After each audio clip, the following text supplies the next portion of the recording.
Assalamualaikum sahabat Tosan Aji Nusantara. Kali ini Jakarta Keris akan coba review pusaka terbaru ya. Ini warangkanya dari kayu Filisium ya sepertinya.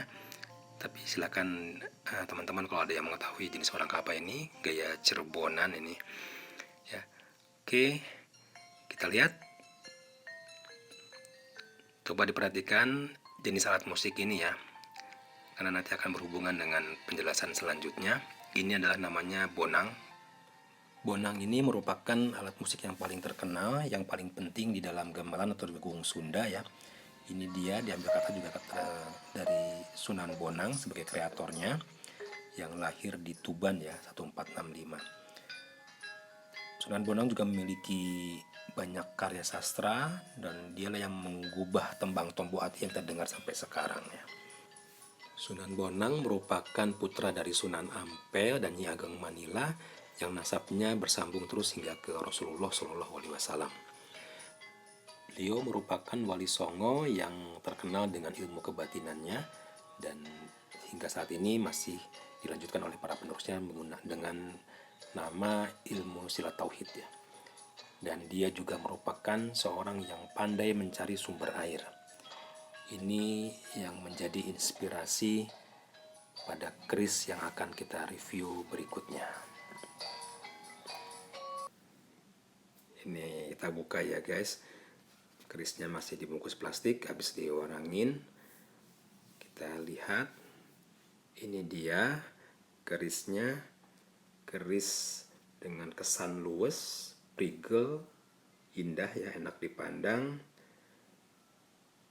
Berjenis keris lurus. Nah, pamornya ini yang disebut dengan pamor Bonang Rinenteng.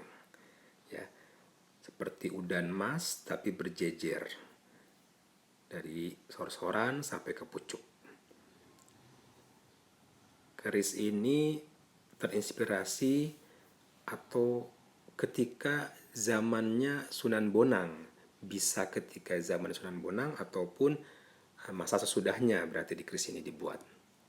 Era-era Mataram perkiraan dari kami.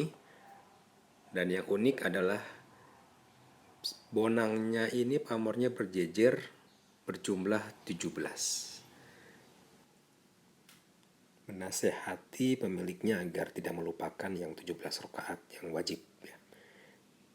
Bonang ini juga ukurannya, bulatannya ada yang besar ada yang kecil seperti jenis-jenis bonang juga. Lalu kita lihat kembang kacangnya berbentuk nguku bima ya, berdapur sinom. Nguku bima ini seperti bentuk tangan Kapita Mudra, dia yang bilang.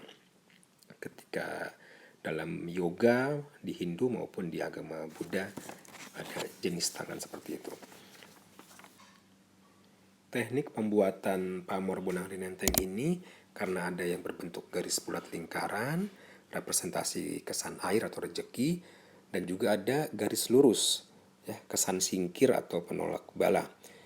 Ini gabungan dua teknik dalam pembuatannya, yaitu dari jenis pamor miring dan pamor merumah.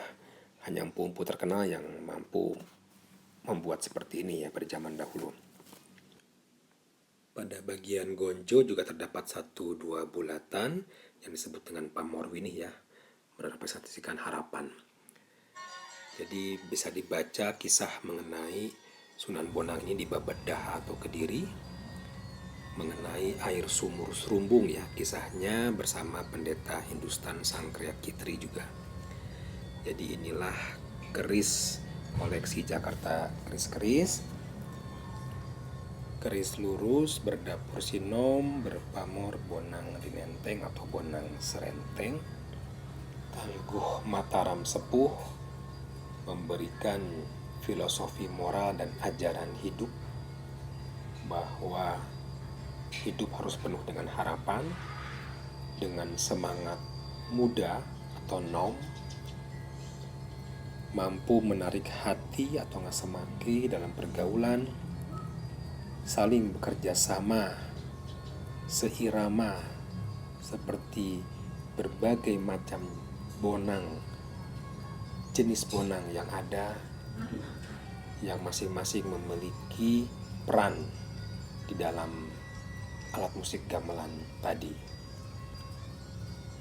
dibingkai dengan garis harapan menggapai cita-cita, mencapai arah tujuan, namun tidak lupa untuk senantiasa berkreasi, beradaptasi dan berkolaborasi dengan lingkungan sekitar.